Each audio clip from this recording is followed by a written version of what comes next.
Ya. Vamos otra vez. Es una cooperación, tranquilo. 3, 2, 1. Esperen.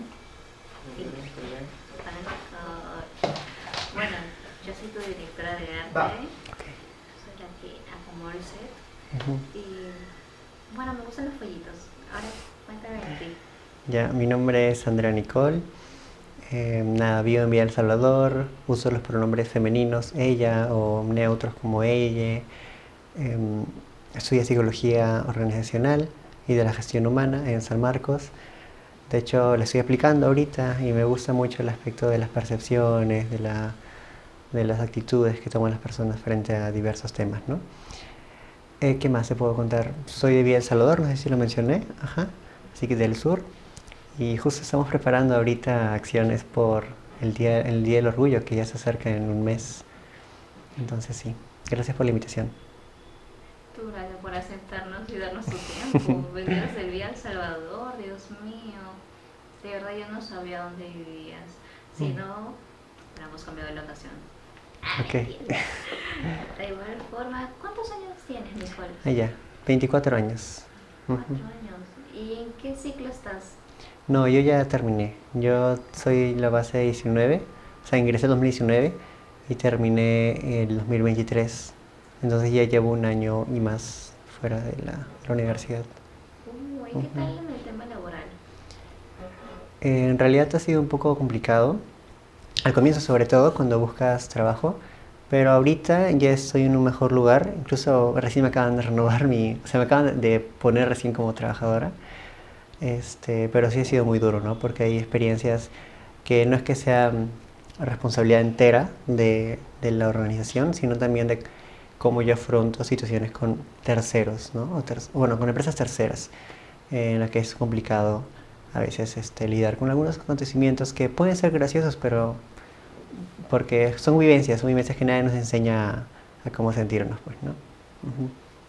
¿Y qué tal con tu relación con tus padres? Wow, parece una sesión psicológica. O sea, es muy fuerte. Ahorita yo me llevo muy bien con mamá, pero ha habido o sea, ha habido un proceso largo de entablar esa confianza con ella. Este, en realidad, como al comienzo, cuando recién empecé a transicionar, sí fue muy complicado porque de su parte había bastante como... Y con esto no es con la intención de revictimizarme, pero en líneas generales sí hubo mucha violencia intrafamiliar, ¿no?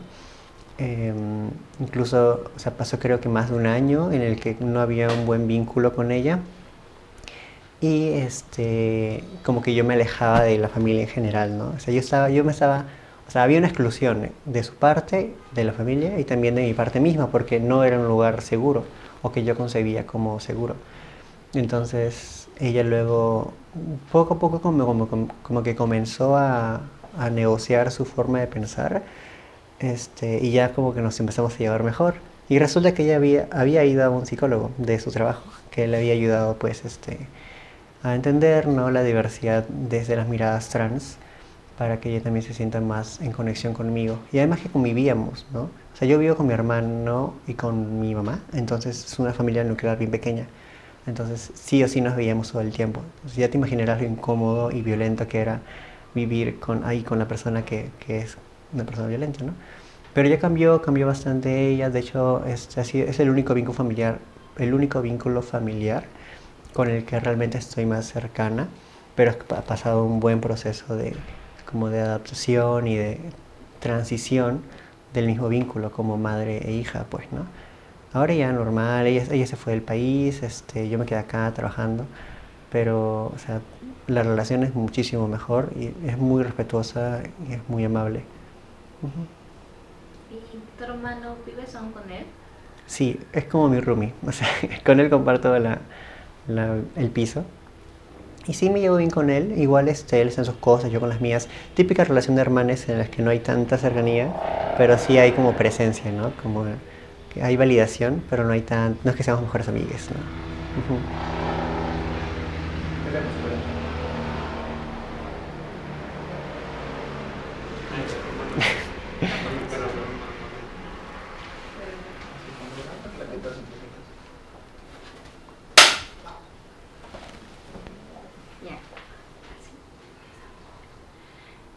¿Qué momentos han marcado tu experiencia como mujer trans en el Perú? Ujú. Ya, bueno, definitivamente un primer momento que marcó mi vida en el país es cuando empecé a transicionar, ¿no? Diría que también fue en la infancia, en el colegio, ¿no? Donde hay bastante discriminación por la expresión de género. Creo que eso marcó mucho porque son como mensajes institucionales o estructurales que hacen sentir que no está bien una forma de ser, ¿no? O una forma de vivir tu personalidad o tu propio ser LGTBIQ+, ¿no? Creo que eso marcó porque yo recién a finales de la adolescencia, inicios de la juventud, más o menos 18, 17, recién pude cuestionar algunas cuestiones que había aprendido, ¿no? Sobre la masculinidad, la feminidad, la no binaridad. Entonces, ahí también hay otro hito, ¿no? Que es empezar a buscar ayuda psicológica de manera autónoma, ¿no? Porque como yo estudiaba psicología, entonces ya también sabía que es importante esta labor, es importante acudir cuando no estamos bien, porque solos nos podemos ahogar, ¿no? En las cosas que nos pasan. Entonces busqué de manera autónoma ayuda psicológica. Justo vino pandemia, entonces es como mi transición fue durante la pandemia. Y era como te decía, muy complicado porque la pandemia encerraba en algunos casos, y ese fue mi caso, a la persona que es violenta con la persona que es violentada. Y no se podía salir, entonces no es como que yo ya podía irme a otro lado. Así que ese también es otro hito, ¿no? La violencia interfamiliar que viví, ¿no? Como persona trans en el país. No sé si llamarle hito, quizás sería como acontecimiento importante, pero, pero fue lo que pasó.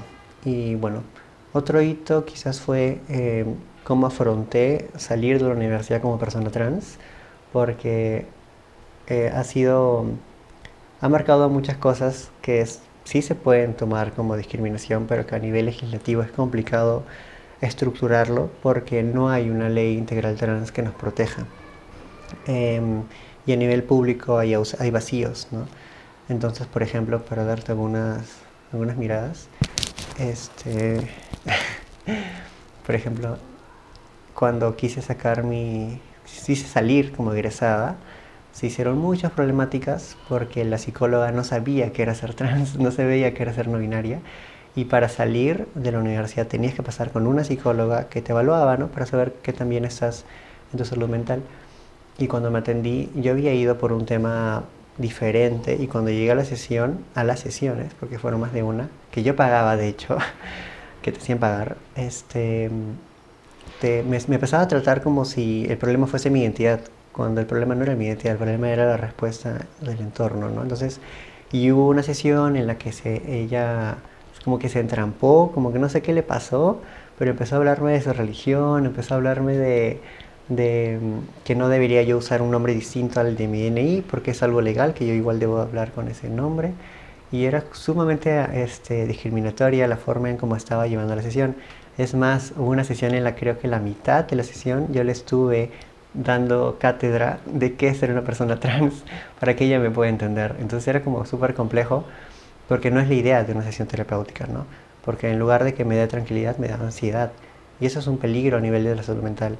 Los psicólogos tienen la responsabilidad de fomentar un espacio seguro, de calma, donde haya esa recuperación de la persona. Pero no fue así. Y yo levanté pues una denuncia en la universidad, tanto a nivel de la institución como también a nivel de toda la universidad. Y la respuesta que recibí mucho tiempo después fue que no procedía porque legalmente hablando mi nombre sigue siendo el que está en el DNI y que el trato o sea, no sé, se pasaron por cualquier lado el trato que yo describí y tenía audios donde se mostraba cómo me estaba tratando, pero no mostraron mayor empatía ni justicia, ¿no? Entonces quedó allí. Luego también hablé con la directora del espacio de psicólogos, que es psicólogas, y ninguna, es más, estaba más apelando a proteger la imagen de su institución en lugar de preguntarse, ¿no? Qué hacer con sus psicólogos que no saben atender a diversidades trans. Y ya, pues eso quedó ahí en pausa. Fue como yo al final tuve que tener otro servicio externo, o sea, pagarlo también por mi cuenta, para corroborar que estoy bien en mi salud mental. Y al final sí estaba bien, o sea, no había como ningún problema. Y con eso recién pude salir como en condición de egresada de la universidad.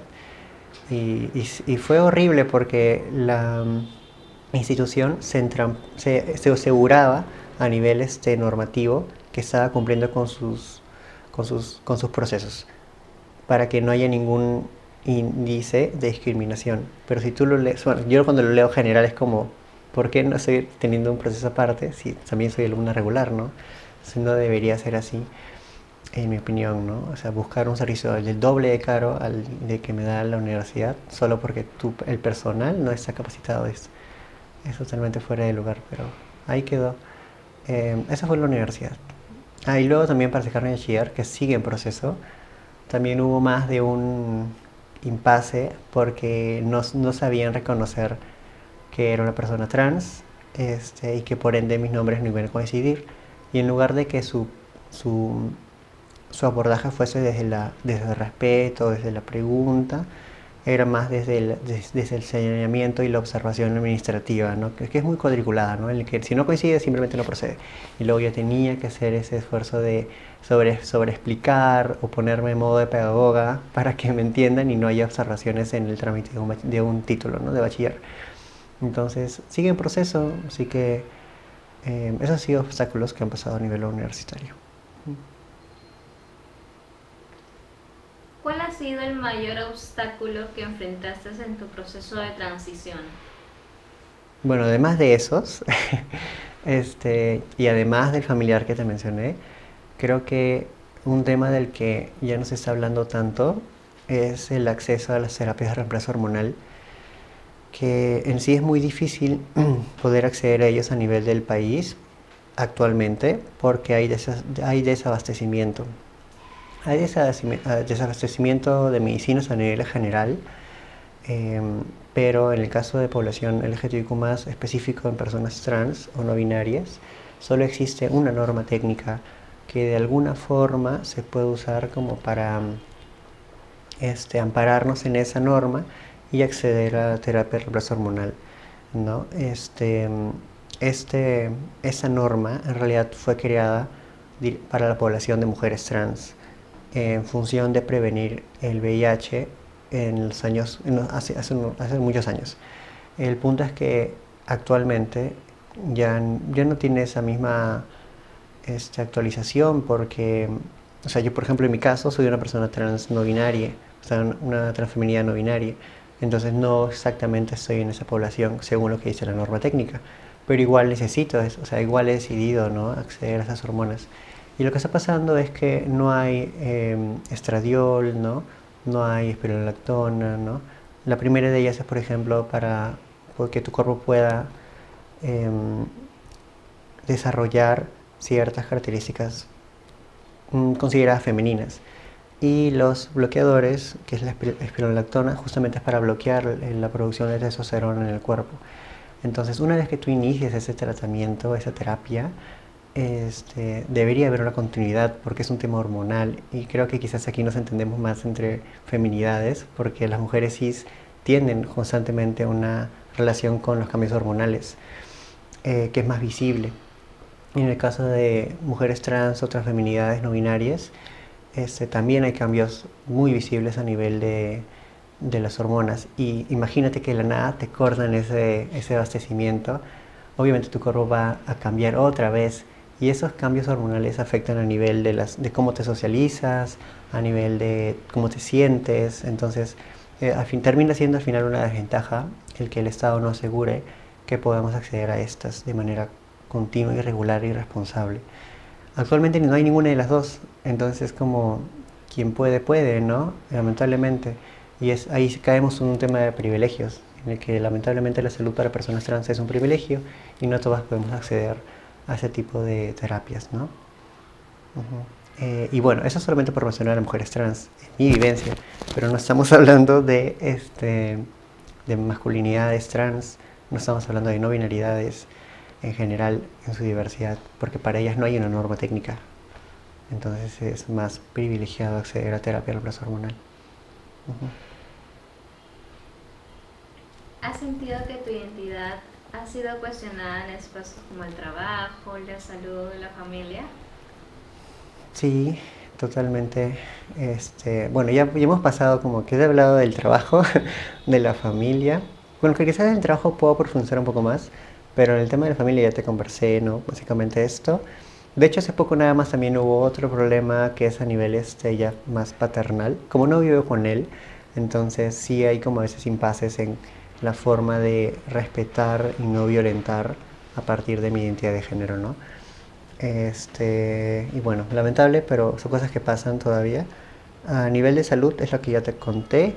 Creo que quizás otra señal o otra vivencia al respecto es que cuando una quiere acceder a los servicios generales que brinda el seguro de salud público, ya sea SIS o salud, a veces el personal, ya sea médico, enfermera, etcétera, no está capacitada para atenderte y a veces incluso se ciñen a llamarte por el nombre que aparece en los papeles, que muchas veces es ilegal porque también acceder al cambio de nombre de DNI es un proceso judicial que depende del juez si es que te da o no el permiso de cambiarte el nombre.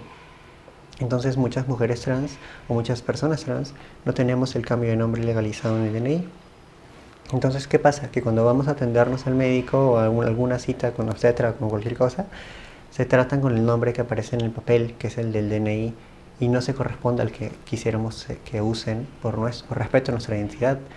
Entonces, ese mínimo que quizás a veces no puede ser comprendido por otras personas, hace que la población trans se aleje de los servicios de salud. Y en lugar de que el centro de salud sea un lugar para proteger, se vuelve un lugar de discriminación y violencia donde no podemos acceder. Y luego está pues el estigma de a veces el personal administrativo, ¿no? De personal de seguridad, que al vernos a veces no nos tratan con respeto o incluso vulneran nuestras identidades al tan solo ingresar, ¿no? Derivándonos a lugares de ITS en lugar de preguntarnos genuinamente qué necesitamos y qué ayuda estamos buscando, ¿no? Pero bueno. ¿Cómo es un día normal para ti, emocionalmente y socialmente? Ujú. Ya. Wow. O sea, te podría conversar sobre las múltiples variantes que hay, porque creo que depende mucho del estado también político en el que nos encontremos. Y por ejemplo, hoy ha sido un día en el que justo se ha publicado, se ha promulgado esa ley, ¿no? Que prohíbe el acceso a baños públicos para personas trans según su identidad de género, ya que se debe hacer según esta ley en función del sexo asignado al nacer, con la supuesta intención de proteger a las infancias. O sea, despertar, o sea, como cualquier persona, despertar y, bueno, desde ayer incluso se estaba voceando esto, porque ya lo habían aprobado, y hoy día solo se ha promulgado en el peruano, que tu identidad sea constantemente invalidada, no es agradable, creo, para nadie. No es como tú de la nada despiertas o de la nada estás así en redes sociales y hay una noticia a nivel estructural, institucional, donde te están diciendo, oye, a ti no te vamos a proteger porque no nos da la gana, ¿no? Porque según nosotras o nosotros no estamos de acuerdo con que tú entres al baño público según tu identidad de género. Eso es totalmente basado en desinformación, totalmente basado en desconocimiento, porque no se corresponde con las cifras que generalmente contamos en las estadísticas, ¿no? O sea, supuestamente esta ley está protegiendo las infancias de las personas trans, pero las personas trans no tenemos, como población, hablando como población, no tenemos un historial de violaciones a las infancias en comparación con generalmente masculinidades cis heterosexuales, que tienden a ser la población que viola o vulnera a infancias, niñeces, adolescencias y mujeres. Entonces ahí está mal focalizado la ley y están como buscando institucionalizar la transfobia, el transodio, con la excusa de proteger a las niñeces, ¿no? Entonces es preocupante. Y como respecto a tu pregunta, entonces, ¿no? Despertar con eso es como muy desalentador, es como eh, puede generar mucha ansiedad o tristeza, ¿no? Y, o sea, a mí a veces sí me genera cierta impresión emocional porque es como qué pena de que a pesar de que yo me esfuerzo por ciertas cosas, no sigo siendo una persona como cualquier otra que aporta tributariamente, que aporta socialmente, que se preocupa por diferentes demandas que existen a nivel legislativo, se siguen contraponiendo contra vivencias a las cuales pertenezco, ¿no? Entonces eso es muy desmotivador, pero también tengo que admitir de que otra parte de mi día a día, como me preguntas, es que gracias a que ya he identificado, ¿no?, la red de apoyo con la que cuento, también es muy alentador, contrario a esto que hace el legislativo y el ejecutivo también, ver cómo la red de apoyo se activa cuando pasan esas cosas, ¿no? Y ahí es cuando vemos cómo las organizaciones sociales LGTBIQ+, se demuestran su capacidad para poder responder a ese tipo de iniciativas antiderechos. Y también ver cómo se activa mi red de apoyo más chiquita, ¿no?, que son mis amistades, ¿no?, otras personas trans, otras personas NB, o mujeres, o no binaridades, que están cerca de mí y podemos interactuar y acompañarnos en ese tipo de coyuntura política. Entonces eso, y bueno, lo demás es, a veces hay, cuando salgo a la calle, a veces hay acoso, a veces hay vulneraciones en el tren, al tomar el bus, ¿no? Son cosas que no me gusta acostumbrarme, pero trato como de que eso no me impida desenvolver mi propia vida, ¿no? O sea, por ejemplo, llegar acá, ¿no?, que no me impida cumplir con cosas que yo quiero hacer genuinamente. Uh-huh. ¿Qué significa para ti resistir? Uh-huh. Ya. Es una fuerte palabra. De hecho, resistir entiendo que hace referencia a la forma en la que sobrellevamos nuestras vidas, ¿no?, en medio de un escenario antiderechos o con falta de derechos para nuestras vivencias. Entonces creo que resistir es acompañarnos, resistir es hacer colectividad, resistir es abrazarnos, o resistir incluso es reconocernos, ¿no?, como personas trans en medio de esto. Creo que eso significa resistir. Sin embargo, también me gusta mucho la palabra transformar, porque además de que inicia con trans, también es una forma de transformar nuestra realidad, ¿no? Hacernos visible,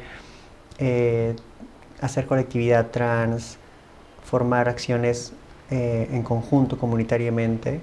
Creo que no solamente es resistir, sino también es transformar, porque querramos o no, hay personas que van a escuchar, hay personas que van a cambiar quizás el aprendizaje que tienen sobre nuestras vidas y empezar a reducir ese prejuicio y estigma que hay. ¿Qué te ha ayudado a seguir adelante a pesar de las dificultades? Uh-huh. Ya. Creo que un factor muy importante es la red que tienes de personas a tu alrededor. Las que identificas, obviamente, que te respetan, ¿no?, que te validan, que te acompañan. Creo que eso es muy importante para ganar seguridad, tanto a nivel familiar como a nivel amical, porque no solamente es como tener dinero y poder acceder a múltiples privilegios, sino también es que tengas esa voluntad o esa fuerza psicológica o resiliencia para que, a pesar de que estén pasando situaciones de acoso en la calle o estés pasando situaciones de violencia en centros de salud, puedas continuar haciendo las actividades que tú desees como parte de tu plan de vida, ¿no? Y bueno, y luego ya está el acceso diferenciado que podamos tener según el privilegio en el que nos encontremos, donde pues puede que podamos acceder a terapia psicológica o a terapia de reemplazo hormonal, o una cita con endocrinología, ¿no?, que es muy cara a nivel privado. Entonces son cosas que pueden ir fortaleciendo nuestra vivencia frente a la coyuntura.